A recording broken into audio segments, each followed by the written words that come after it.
Nah sekarang, Paul, Ya, apa definisi nabi menurut Paul? Sehingga sampai Paul mengatakan saya ini nabi ke-26. apakah sekarang ada nabi? Ada. Itu saya kan sering bilang Arif Budiman itu nabi itu. Hmm. George Adi Condro almarhum itu nabi. Arif Budiman juga udah almarhum itu nabi. Nabi bagi apa? Nabi yang menyuarakan rakyat kecil, kritik sosial. Hmm. Apa itu nabi sih? Kan dikata navi yang menuntun umat, yang mengarahkan. Kan Ya. nanti ada jadi kata navigator, penuntun kan. Tapi Hmm. dulu disebut pelihat. Orang yang melihat satu yang orang nggak lihat, makanya disebut siar, pelihat. Hmm. Nah, disebut navi, navigator, penuntun. Karena dia yang lihat, maka dia bisa nuntun. Nah, itu yang sedang saya lakukan. Nah, masalah urutan nomor itu sakral sekali. Kenapa saya bilang 26? Karena itu sakral sekali. Hmm. Nah, itu harus jelas. Kenapa saya menyebut diri saya 26? Artinya saya nabi bagi siapa? Penuntun bagi siapa?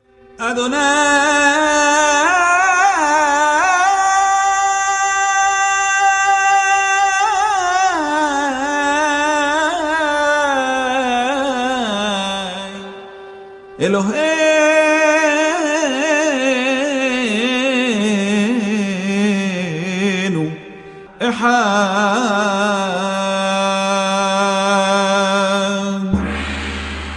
Shalom sahabat, senang bisa berjumpa dengan IKIM, Iman Kristen Indonesia menjawab. 100% Kristen, 100% Indonesia. Sophie is the best way.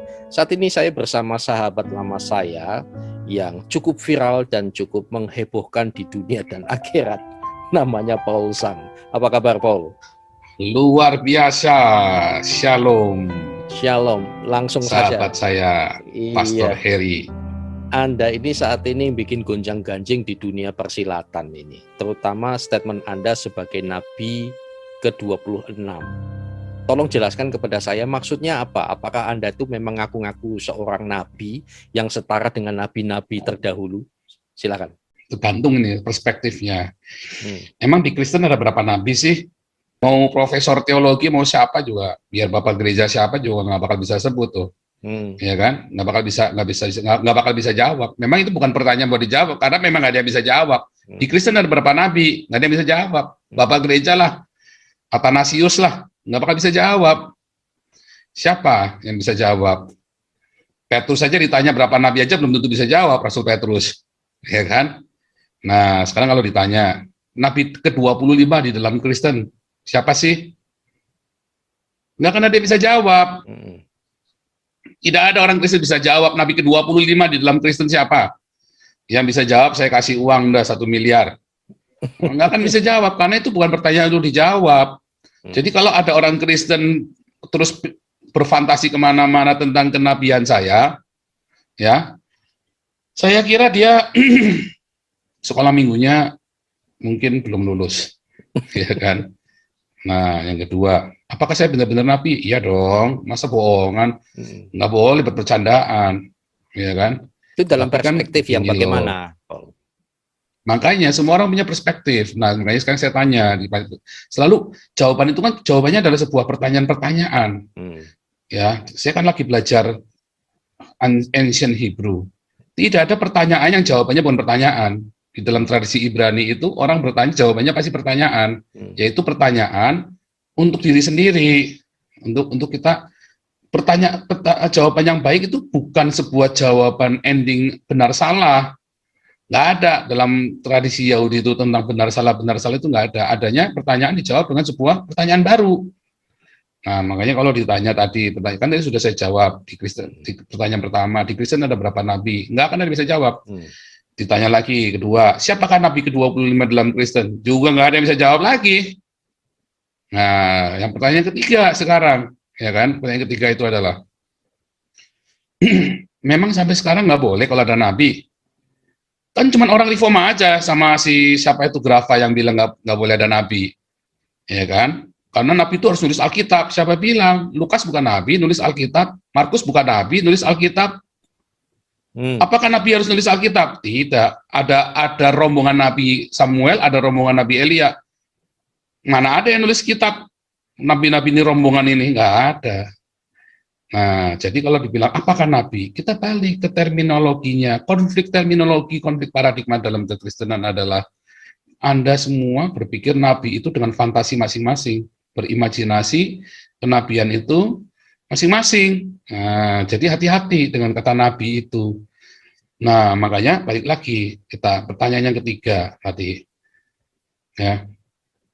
Siapa sih di Alkitab yang ngaku dirinya nabi? Cuman Elia loh. Di Alkitab yang ngaku dirinya aku adalah nabi, gitu ya. Cuman Elia. Kenapa? Waktu dia lagi perang.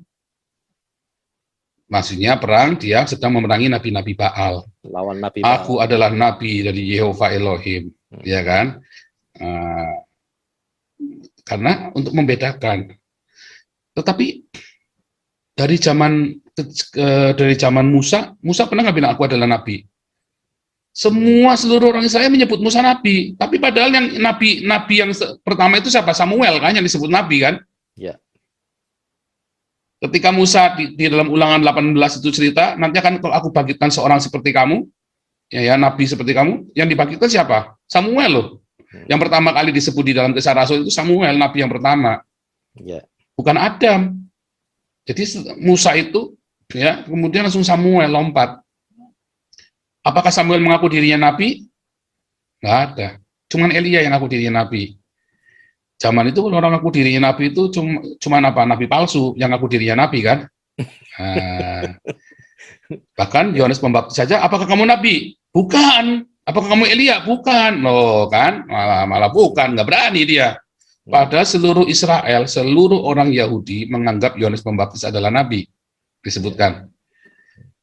Ya, jadi maafkan kalau saya ada salah beberapa ini ya data, tapi setahu saya itu begitu. Hampir tidak ada nabi-nabi itu ngaku aku adalah nabi. Nah sekarang, Paul, ya. Apa definisi nabi menurut Paul? Sehingga sampai Paul mengatakan saya ini nabi ke-26. Nah, makanya kan belum selesai tadi. Makanya, kita lihat. Mengapa tiba-tiba bisa ada orang ngaku dirinya nabi? Ya kan? Mengapa bisa tiba-tiba orang ngaku dirinya nabi? Dan pertanyaan kan tanda ajaib apa sehingga dia bisa disebut nabi? Ya kan? Apa yang dia bawa? Nah, makanya saya bertanya, semua orang-orang yang ngaku-ngaku nabi itu, yang buka tambunan, siapa lagi itu ya, saya bilang, jangan berebut angka dengan saya. Itulah sebabnya paten Nabi ke-26. Berani ngambil alih nomor saya kutuk jadi kodok dalam tempurung. Tetapi dalam arti apa? Dalam arti sebenarnya harusnya ngerti dong. Nah itulah, ngaku-ngaku doktor teologi apa segala macam, tapi goblok-goblok. Kenapa goblok? Karena kalian tidak berpikir secara holistik. Anda hanya berpikir benar salah, ya. Langsung Anda nggak ngerti, ujuk-ujuk juntrungan begitu. Anda harus mengerti. Apakah sekarang ada nabi? Ada. Itu saya kan sering bilang Ali Budiman itu nabi itu. George Adi Condro almarhum itu nabi. Ali Budiman juga ada almarhum itu nabi. Nabi bagi apa? Nabi yang menyuarakan rakyat kecil, kritik sosial. Apa itu nabi sih? Kan dikata nabi yang menuntun umat, yang mengarahkan. Kan nanti ada jadi kata navigator, penuntun kan.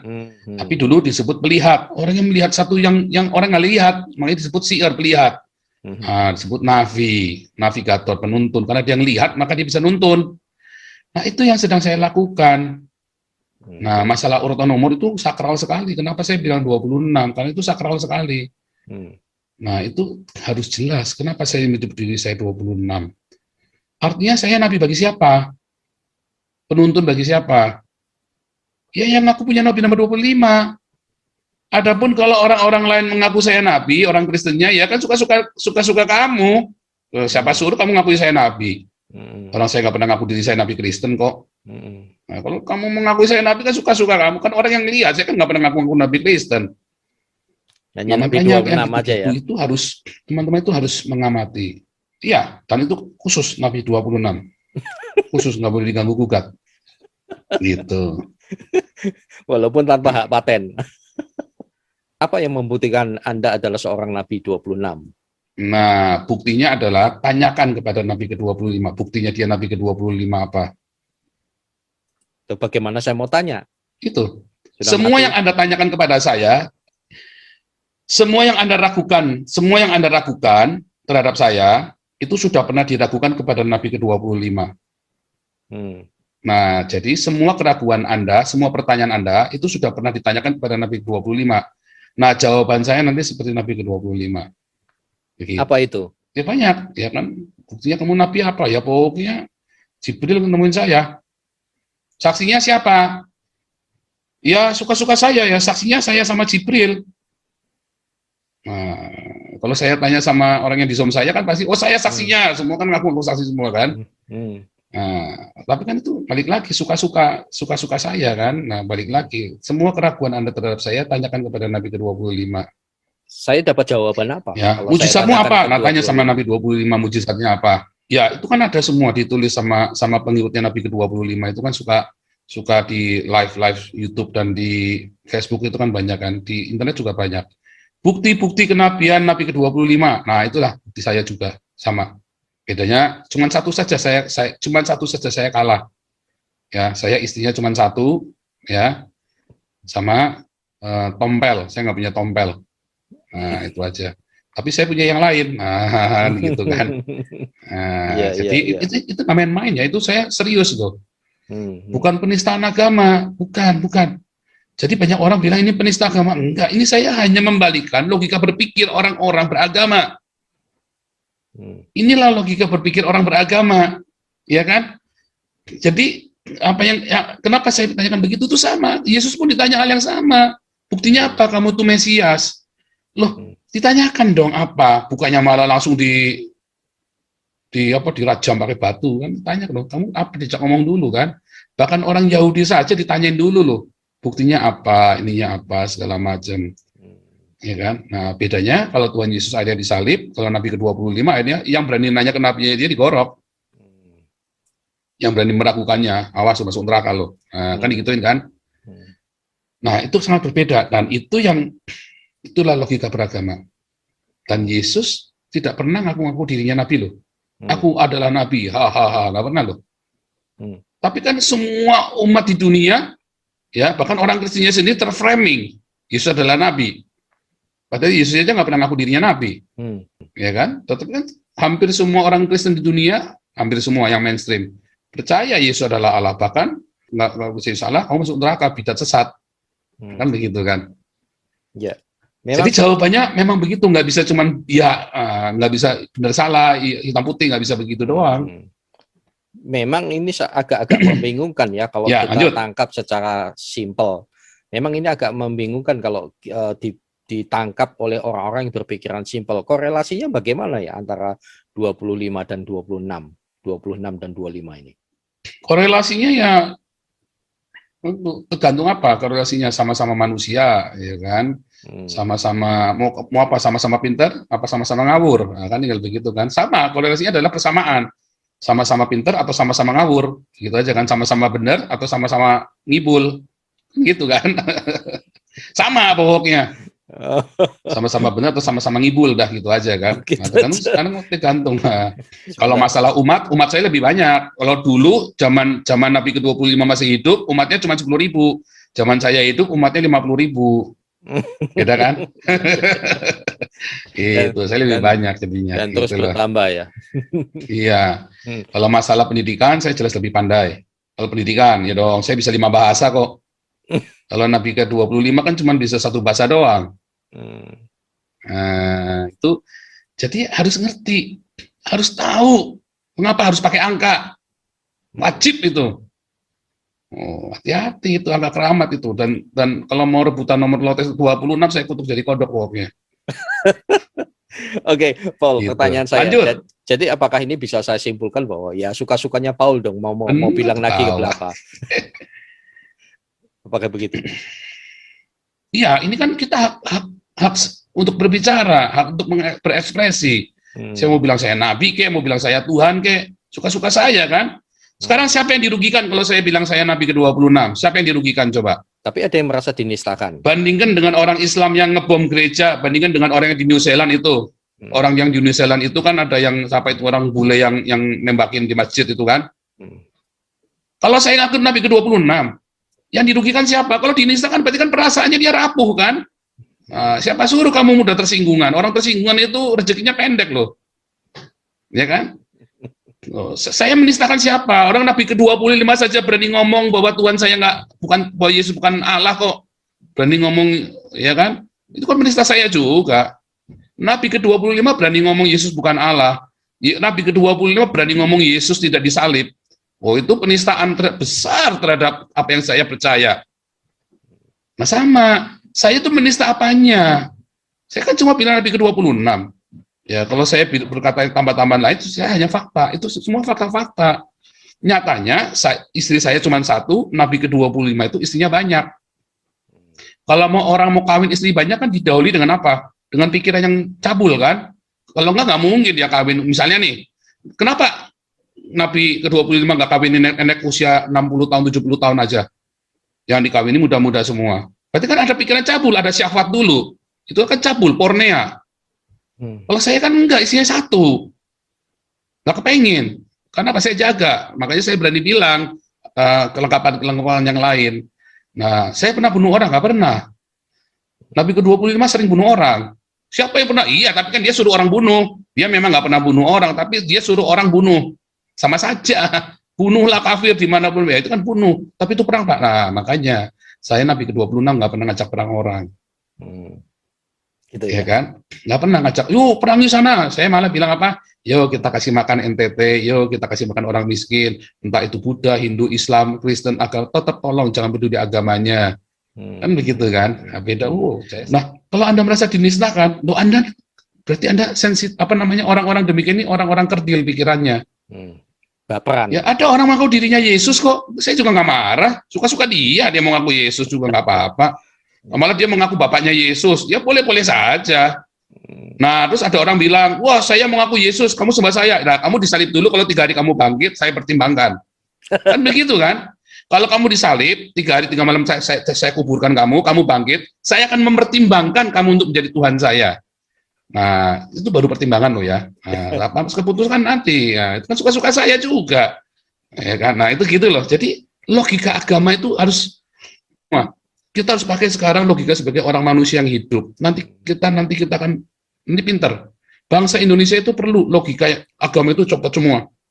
Jadi kebodohan framing agama yang barbar itu. Bahkan agama Kristen sendiri. Apa tujuan Anda menyebutkan sebagai Nabi ke-26? Ya karena angka itu sakral. Harus 26. Tujuannya adalah untuk meluruskan, untuk membongkar. Untuk meluruskan semua kesesatan ini sakral di dunia buat ini. Anda ya. Bahkan terhadap umat Kristen sendiri. Oh, ini buat semua. Ini adalah suara kenabian ini. Nabi ke-26. Nah, orang kaget semua kan. Dan harus 26. Harus urutannya 26. Karena? Gitu. Karena tadi ada persamaan korelasi tadi kan. Sama-sama pinter, sama-sama goblok. Makanya itu pentingnya. Oke. Ya. Sekarang kenapa Anda begitu berani, bahkan banyak juga mengatakan Anda itu terlalu gegabah kalau sampai berani nantangin orang tuh, siapa yang bisa melaporkan ke polisi bahwa ini sebuah penistaan? Nah, itu dia. Nah, itu harus diamatin. Pokoknya sekali lagi jangan sampai salah. Ya, itu media-media banyak ngomong menantang polisi. Oh, nggak berani saya nantang polisi. Jangan sama polisi dimanapun di dunia saya nggak berani nantang. Kenapa? Roma 13 ayat 1. Ya, kita harus menghormati. Tetapi untuk oknum-oknum polisi, saya nggak urusan, kita berani. Termasuk kenapa saya dulu berani bikin fotonya Gus Yakut yang tidak senonoh. Karena dia hanya retorika, ya kan? Nah, saya telanjangi dia, itu adalah bahasa sebuah satir di dalam gambar. Retorika, saya telanjangi dia. Ini nggak bisa apa-apa kok. Menteri Agama dia coba gara-gara baca ayat Alkitab terus kalian orang Kristen GR begitu, cuma dibacain ayat Alkitab aja seneng bener. Nyatanya gereja tetap ditutup di Jombang, terus GPDI kemarin ada satu GPDI kemarin di mana saya lupa kotanya itu ya, ditutup juga. GKI Yasmin yang sudah konstitusinya udah jelas, ya dokumennya, itu kan namanya konstitusi jelas, namanya sesuai konstitusi namanya kan, itu aja tetap belum dibuka, harusnya ngapain? Pertanyaan lagi, dia pasukannya Banser itu membela gereja ya, karena saya tanya, ketika gereja ditutup Banser di mana? Makanya saya balik lagi, saya bukan menantang polisi loh ya, bukan menantang institusi kepolisian. Saya menantang orang-orang yang bisa melaporkan saya. Jadi ada kutipan-kutipan gitu. videonya. Kenapa saya menantang? Ada karena kutipan video. Saya diancam bolak-balik dari 2015. Saya diancam bolak-balik. Ya, saya bukan menantang polisi kan. Saya menantang orang yang bisa melaporkan saya. Saya kasih uang orangnya, bukan institusi polisi. Saya menantang orangnya. Kenapa? Karena mereka ngancam saya dari 2015 sampai sekarang udah 2021, udah 6 tahun. Ya, dari Amil Al-Qodri, Nandar katanya pengacara itu ya, Amil Al-Qodri katanya pengacara akta dan yang lain-lain. Tapi nggak ada semua laporan polisinya. Udah deh, kamu kurang duit, mungkin kamu kurang ngasih polisinya kali, ya kan? Itu kan kelewatan juga kalau polisinya mau bikin laporan dikasih. Tapi kan ternyata yang bisa ngelaporin kan politikusnya PSI. Kenapa politikusnya PSI? Kan aneh kan? Yeah. Kenapa harus politikus? Dan itu golongan siap pula, ya kan? Nah, yo. Golongan siap-siap juga itu, golongan-golongan nggak jelas juga. Nah, pertanyaannya kan sebetulnya kan saya kan sedang membongkar kan kedok-kedok para kadrun bertopeng nasionalis kan, karena kan kebuka semua, MUI, ya kan, mulai kebuka semua kedok kadrun bertopeng nasionalis, sosok nasionalis. Nah, pertanyaannya, ya Waloni saja sudah ada laporan polisinya, Somad sudah ada laporan polisinya. Mana ada orang Islam masuk penjara karena penistaan agama? Coba sebut satu. Tidak ada lah. Orang Kristen coba masuk UI, rempel. Malah yang melaporkan dilaporkan. Nah, seharusnya harus fair. Polisi itu harus fair, harusnya. Malah yang melaporkan Saifuddin malah di penjara sekalian. Nah, kan konyol kan? Malah konyol itu. Makanya harus jelas itu. Kita harus menghormati pemerintah. Ya, kita harus taat untuk dan taat pada pemerintah. Tetapi ya, bahkan Yohanes Pembaptis pun berani nuding mukanya Herodes loh, ketika berzina, ya kan? Nabi itu Nathan, dia tuding mukanya Daud. Kita boleh mengatakan tidak benar, tapi yang tidak boleh kita adalah memberontak. Makanya saya selalu ya dengan orang-orang Papua itu tidak boleh angkat senjata. Kamu hanya boleh berdiplomasi, tapi tidak boleh angkat senjata. Wah, saya menolak keras itu kekerasan atas memberontak itu. Makanya saya selalu merekomendasi teman-teman yang membangun Papua, ayo kalau Papua itu pandai, tidak mungkin Papua itu akan minta merdeka. Masalahnya Papua bodoh, miskin, dimiskinkan dan diperbodoh. Makanya mereka memberontak sesuai dengan naluri insting mereka. Nah, itu seperti itu. Kasusnya sama seperti dengan yang begini, agama-agama begini. Nah, kita boleh melakukan kritik terhadap pemerintah. Yang tidak boleh adalah kita memberontak kepada pemerintah. Gitu. Jadi beda ya. Itu apa? Polisi saya tantang, itu nggak boleh itu. Usiaku, ayo saya tantang mulai, nggak boleh tuh. Usiaku ya misalnya kan. Tapi kita boleh mengkritik dengan keras. Oh itu boleh itu. Kita tuding mukanya pun boleh. Oh itu tidak Indonesia. Siapa bilang? Saya lebih Indonesia daripada kalian semua yang tinggal di Indonesia loh. Siapa YouTuber siapa yang bikin setiap minggu kuliah Pancasila? Cuman saya lah. Tidak ada satupun YouTuber yang bikin kuliah Pancasila. Cuman saya yang cerita tentang Pancasila. Karena Pancasila itu satu-satunya yang bisa mempersatukan Indonesia. Nggak ada, itu anugerah itu Pancasila. Anugerah dari Tuhan Yesus. Anugerah dari Tuhan Yesus buat orang Kristen. Anugerah dari Tuhan yang Maha Esa buat seluruh umat di Indonesia. Ya. Gitu. Tapi sayangnya Pancasilanya sekarang sedang loyo. Kenapa? Karena sedang diikat, diberangus oleh khilafah. Dan itu yang sedang saya suarakan di YouTube saya. Tetapi kan khilafah nggak terima. Nah, gitu.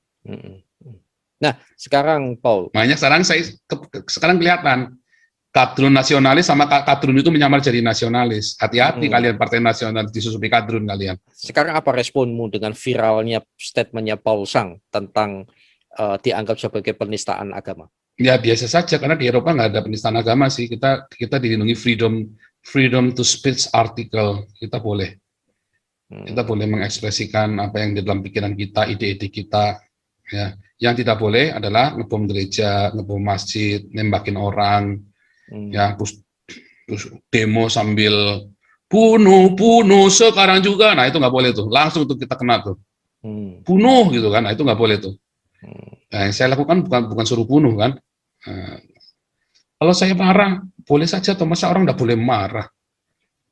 Ya kan, masa orang nggak boleh marah? Boleh kan, saya marah dengan ketidakadilan, apalagi saya kan double minoritas, selalu jadi korban. Ya kan, boleh saja orang marah kan, apa nggak boleh, ya kan, itu loh. Oke. Jadi kalau ini apa ya kita freedom to speech artikel nggak masalah kalau di sini. Oke, sekarang banyak statement-statementnya Paul Sang yang begitu keras, bahkan terkesan kasar, bahkan banyak yang mengatakan kurang berhikmat. Anda tidak memikirkan dampaknya untuk umat Kristen di Indonesia? Dampaknya apa? Ya tentu, contoh statement ini kan membuat dampaknya apa?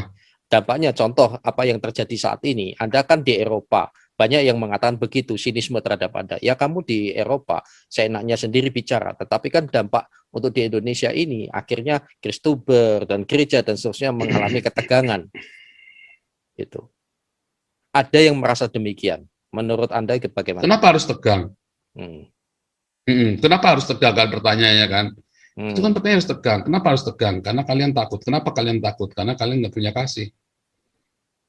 Berarti ada yang salah kan? Oh, tapi kan nanti ada pergolakan. Oh, saya banyak nggak ngerti yang kalian takutkan. Oh, nanti ada pergolakan. Nah, berarti kalian harus ngajarin. Negara harus ngajarin rakyatnya. Masa kita 70 tahun lebih negara berdiri, negara Indonesia berdiri 70 tahun lebih, senggol dikit masih dibacok, senggol bacok. Harus diajarin rakyatnya. Berarti ada yang salah. Berarti ulama-ulamanya ada yang salah, pendeta-pendeta ada yang salah. Ya kan, masa ngomong salah dikit bacok, ya kan, udah berapa banyak tuh, salah satunya Omega Suparno dibunuh itu, ya kan, itu kan pertanyaan itu kan bukan ditanyakan kepada saya, tapi justru ditanyakan kepada para pendeta.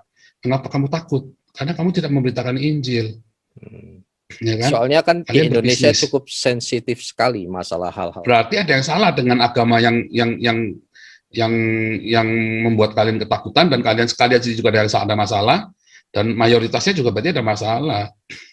Berarti agama mayoritas nggak benar dong kalau begitu. Coba lihat di Eropa, agama mayoritas kan Kristen, tapi orang Islam bahkan sampai Allahu Akbar, tembak dua orang itu tetap nggak ada sini orang Islam terus diapain gitu kan, dijarah di apa, nggak ada di sini di Eropa. Kenapa? Karena ada kedewasaan berpikir. Ya kan, berarti kan ada yang salah dengan Indonesia. Justru kan itulah suara kenabian. Itulah sebabnya saya menyerukan suara kenabian ini. Penting itu, ya. Jadi harusnya introspeksi para ulama.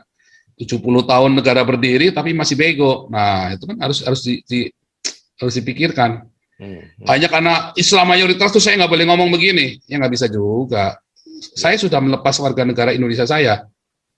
Jadi saya ada di Eropa, saya dengan hukum Eropa, dan saya bukan berbicara atas nama negara manapun, saya berbicara bukan atas nama agama apapun, saya tidak berbicara atas gereja manapun, saya berbicara atas nama diri saya sendiri yang di sini dilindungi kebebasan berekspresinya, dan saya melihat itu ada di Indonesia, kebobrokan itu.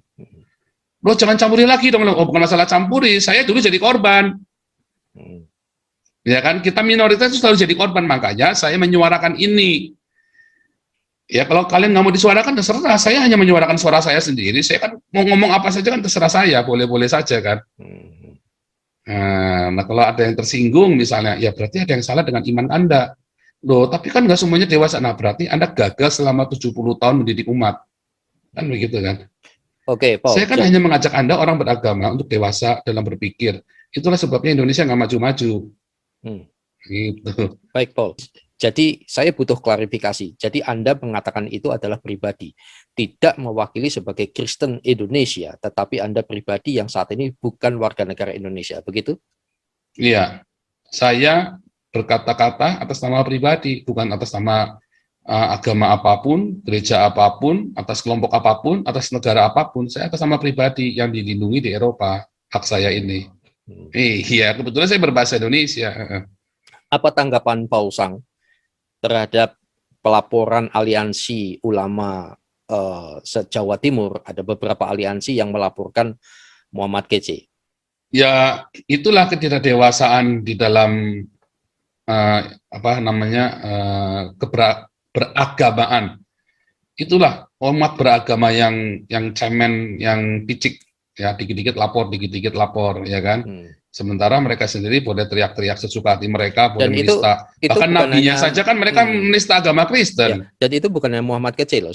Sebelumnya kan banyak itu yang dilaporkan. Muhammad itu Nabi Muhammad itu nabinya Islam, Nabi Islam Muhammad si Muhammad bin Abdullah, Nabi ke-25 inilah yang pertama kali menista agama Kristen, dan para apologet Kristen hanya menjawabnya. Ya kan? Nah, terus kalau kita menjawab semua penistaan agama yang dilakukan oleh Nabi agama Islam ini, Nabi ke-25 ini, masa kita nggak boleh? Kan kita boleh-boleh saja kan menjawab. Kenapa Anda menistakan? Bagi ya mereka kan? sebuah Masa cuma boleh si Muhammad dan para ustadz-ustadznya? Nah, sama, bagi Muhammad kecil pun itu sebuah kebenaran, dan bagi saya pun sebuah kebenaran. Semua orang punya kebenaran sendiri-sendiri kan, berarti kan? Makanya di sini ada kebebasan berbicara. Kita boleh berargumen dengan keras tentang kebenaran yang kita miliki. Yang tidak boleh adalah saling bunuh, sampai apalagi saling ngancam sambil teriak-teriak bunuh atau segala macam, apalagi laporan polisi. Nah, itu kan cemen. Berarti kan kalian tidak bisa berdebat, kalian tidak bisa berargumentasi secara teologis. Lalu kalian pakai apa? Pakai power. Nah, itu biadab. Itulah saya sebut biadab itu. Jadi nggak salah dong kalau saya bilang nabinya biadab. Karena diekspresikan, ajaran nabi kalian diekspresikan oleh umat-umatnya ini. Bagaimana kita mau percaya nabi kalian nggak biadab, sementara kalian menggunakan otoritas kebiadaban itu terhadap yang tidak setuju dengan Anda. Dan itu pernah dilakukan juga oleh agama Kristen di zaman abad pertengahan. Selama 300 tahun. Ya, itu sama, itu kebiadaban menunjukkan sehingga citra Kristen sangat buruk di Eropa, ya kan? Sampai akhirnya Eropa bertobat dan mereka kemudian walaupun Kristen tetap mayoritas di Eropa, Kristen mayoritas, tetapi mereka sudah sadar, sudah pintar, makanya Eropa maju. Kenapa Indonesia tertinggal terus? Setiap kali mau maju ributnya agama, kan goblok namanya kan? Yeah. Indonesia itu disandra oleh agama karena para pemimpinnya itu memanipulasi agama, menggunakan agama untuk memanipulasi umatnya. Para pemimpin di Indonesia, pemerintah termasuk pemerintah, menggunakan agama untuk memanipulasi rakyat. Bahkan para oposisi dia menggunakan agama, termasuk isu tentang saya ini yang digoreng, itu tujuannya buat goyang Jokowi endingnya nanti. Coba lihat. Kebetulan Kapolrinya Kristen. Nah, itu juga sama. Itu kan menjadi jebakan Batman. Ya, nah makanya kita berdoa supaya mereka diberi hikmat. Kebenaran tetap harus ditegakkan, tapi mereka juga harus diberi hikmat. Apakah saya merasa bersalah? Enggak. Ini kan hak saya untuk berbicara. Apakah saya mau memecah belah Indonesia? Balik lagi saya tanya, siapa YouTubers? Ulama mana? Pendeta mana?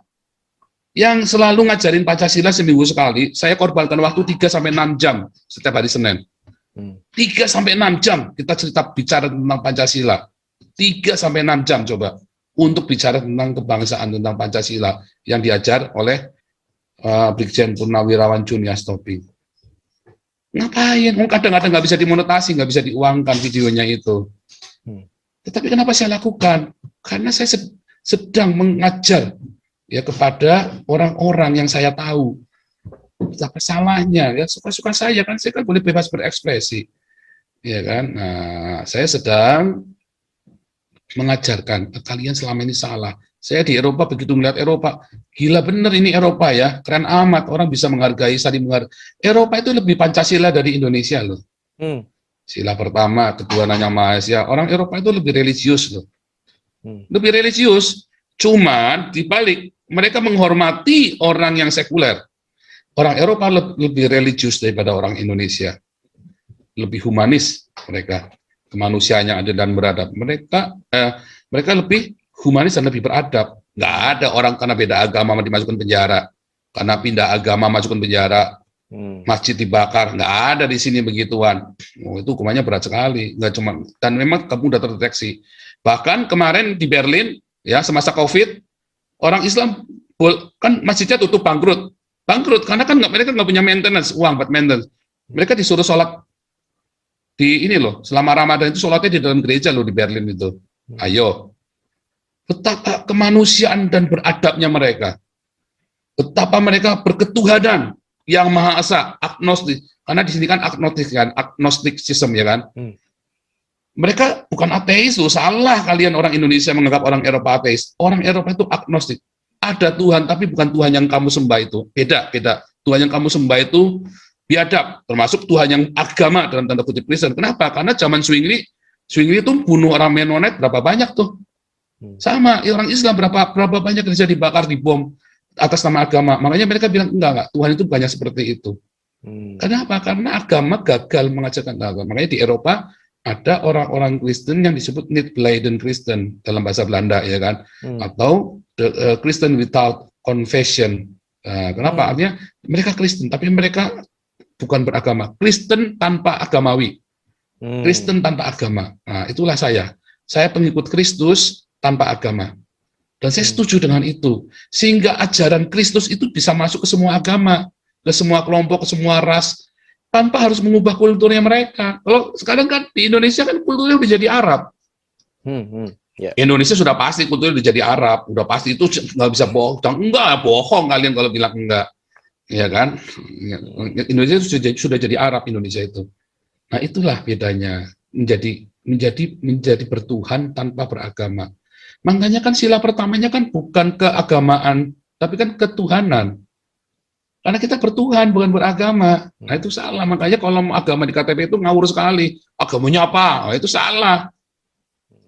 Orang Eropa itu agnostik, bertuhan loh, bukannya nggak bertuhan loh. Mereka bertuhan. Ada satu majelis di gereja tempat anak saya tuh di waktu di Belanda atau di Jerman itu ya dulu. Waktu anak saya di Jerman itu. Ada satu majelis, dia ateis, dia agnostik. Jadi dia majelis gereja. Tapi dia tanya, I believe in God, but not Jesus. Loh, ya Jesus is only the figure, hanya tokoh yang baik buat dia. Tapi ya sama dengan Muhammad, sama dengan yang lain-lainnya. Anggap aja sama gitu, hanya tokoh. Saya percaya hanya Allah. Tapi dia tidak suka dengan Muhammad. Memang dia nggak suka gitu ya. Dia tidak suka dengan Muhammad, tetapi dia tetap ya pokoknya itu tokoh, ada sebuah tokoh aja. Masalah dialah yang nggak usah, pokoknya saya hanya percaya pada Allah dan bukan Allah yang di agama-agama itu. Loh, kenapa kamu ke gereja? Ya itu komunitas. Bagus kan? Menurut saya itu bijaksana sekali, walaupun saya tidak setuju, tapi itu bijaksana. Sehingga dia tidak anti kepada agama lain. Apakah saya anti dengan Islam? Ya tidak lah.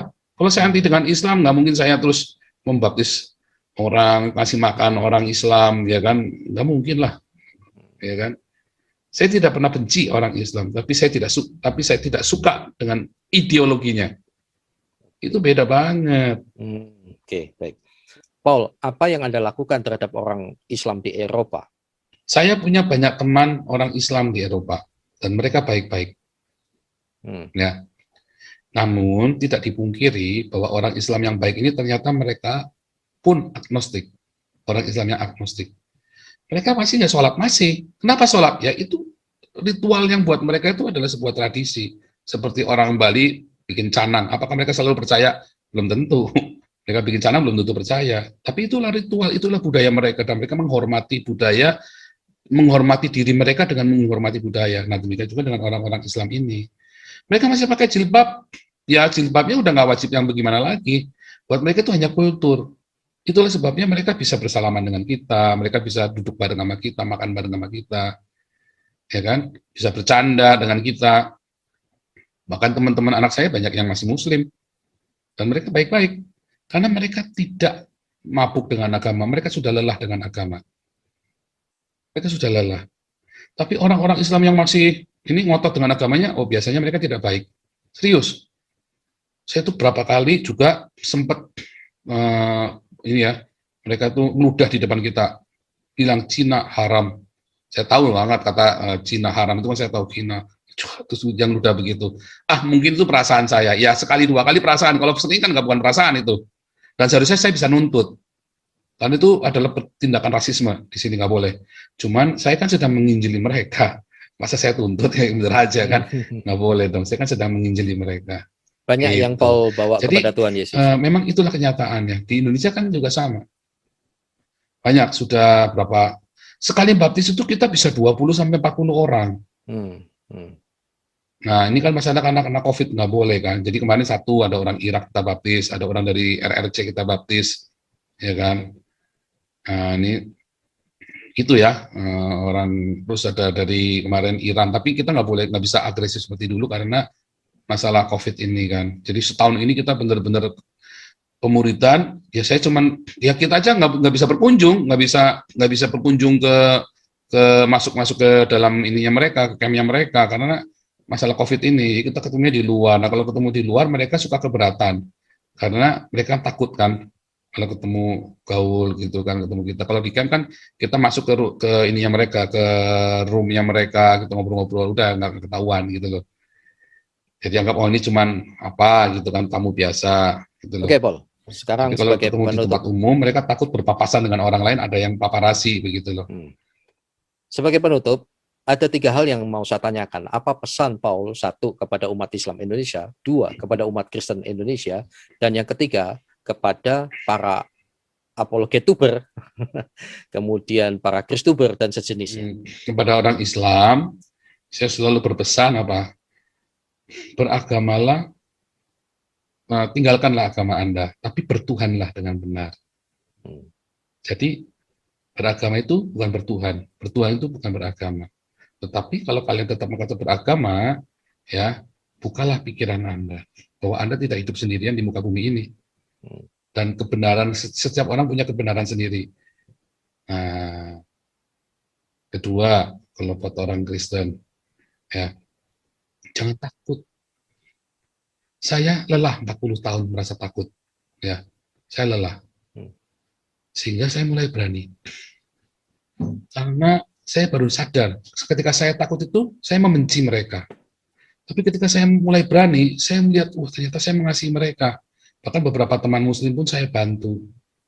Saya kata mereka ini ya, yang saya akrab dengan saya dekat terus ya. Kami pun saling bantu walaupun nggak banyak ya, tapi kita bantu karena saya sendiri kan bukan orang punya banyak duit. Tapi saya merasa mereka teman saya kok, sahabat saya kok. Dan kalau ada orang telepon saya, teman-teman saya muslim, saya selalu sambut kok, saya senang kok. Mereka cuman apa namanya ya, kita kata wah gila lu ya. Buat tersinggung ya, bercanda ya, tapi saya pun bercanda dengan mereka. Itu bukan buat kamu lo ya. Saya bilang itu bukan buat kamu itu, saya bilang. Saya kasih catatan. Nah, jadi ketika Anda takut, sebenarnya Anda sedang tidak mengasihi. Tapi coba Anda milikilah rasa kasih kepada mereka. Nanti rasa takut itu hilang. Nah, makanya jangan takut. Ya, minoritas enggak. Karena kalian diem, maka pemerintah bilang nggak ada. Tapi karena sekarang ini jadi heboh, maka sekarang tahu pemerintah ini ada. Keluhan itu kan sebenarnya yang saya suarakan ini kan suara kalian semua yang kalian pendam. Cuman kalian munafik aja kan, nggak berani ngomong kan. Nah, ketika saya suarakan kalian kan langsung kejang-kejang semua kan, munafik semua. Oh, itu bukan Kristen. Ya memang saya bukan Kristen. Saya pengikut Yesus. Ya kan, nggak ada para rasul ngaku dirinya Kristen. Coba dibaca Alkitab yang benar bahasa aslinya ya. Jangan terjemahannya. Nggak ada para rasul ngaku dirinya Kristen. Nggak ada. Ya kan? Saya pengikut jalan Tuhan, gitu. Nah, kemudian kalau buat para Kristuber, nah berhentilah untuk menganggap sesat orang lain. Musuhmu itu adalah ideologi Islam, bukan orang Islam ya, beda ya. Saya dengan itu pengurus-pengurusnya beberapa dari AWF, dari orang-orang Islam yang lain, saya bersahabat. Bahkan dengan Yudi Mulyana pun waktu dia belum dibaptis, saya bersahabat dengan dia, masih beberapa kali kontak WhatsApp, tanya teman di mana apa segala macam. Kita kontak-kontak, nggak ada masalah. Ya, dengan teman-teman Islam yang lain, ya, Edi Prayitno, saya juga kontak-kontak. Saya tidak benci, tandanya apa? Saya membuka diri. Ketika Edi Prayitno curhat, saya juga cerita, ya kita sama-sama punya masalah, Mas Edi. Ya, oke. Tapi ini kita keep. Kenapa kita keep? Nggak kita buka? Karena itu adalah pribadi. Bukan berarti, wah Edi Prayitno mau jadi Kristen. Bukan juga. Tapi itu adalah bentuk bahwa kita bisa bersahabat. Saya ketemu Edi Prayitno, coba orang-orang Islam kan kejang-kejang semua. Tapi kan saya bisa rangkulan, bisa duduk makan bareng, bisa ya kan tanpa ada perdebatan. Saatnya debat kita debat ribut, saatnya kita lagi mau makan bareng kita baik-baik lah. Itu harus dewasa. Makanya para Kristuber YouTuber itu dewasalah. Jangan menganggap orang saudaramu sendiri itu sesat bidat. Saya nggak takut jadi anggap bidat ya. Emang lu siapa? Ya kan, belum tentu lu masuk surga juga kok. Ya kan, kalian orang-orang Kristen yang ngaku-ngaku paling benar dah, belum tentu kalian masuk surga kok. Aku yakin. Kenapa? Karena kalian tidak berbuah. 1, karakter. 2, jiwa-jiwa. karakter jiwa-jiwa. Makanya saya selalu nanya, kamu udah baptis berapa orang? Itu kan pertanyaan simpel tapi selalu bikin kalian kejang-kejang. Ya, jadi berbuahlah karakter dan berbuah jiwa-jiwa. Itulah tanda dari kelahiran baru. Nah, terus buat para pendeta-pendeta, ya, ayo beritakan Injil. Beritakan Injil itu bukan dari satu mimbar ke mimbar, itu namanya jadi artis. Ya, bedakan memberitakan Injil di pasar-pasar, di jalan-jalan, sama menjadi artis. Oh, Pak Paul mengerjakan di jalan. Oh, saya memberitakan Injil di jalan-jalan. Dari waktu di Indonesia, saya di jalan-jalan memberitakan Injil. Di Eropa pun saya di jalan-jalan memberitakan Injil. Ya, kepada tetangga, kepada saudara, semua. Beritakan Injil. Bukan jadi artis dari gereja ke gereja, beda ya. Itu namanya mengajar. Nah, beda memberitakan, preaching sama teaching. Nah, itu harus dibedain. Ya. Oke, gitu, Pastor. Oke, Tuhan memberkati. Senang bisa berjumpa dengan Paul. Dan kami terus berdoa supaya Paul Sang dipakai Tuhan dengan luar biasa dan membuka wawasan lebih luas lagi bagaimana beragama dengan tepat, bagaimana bertuhan dengan tepat. Ya, Tuhan Yesus memberkati.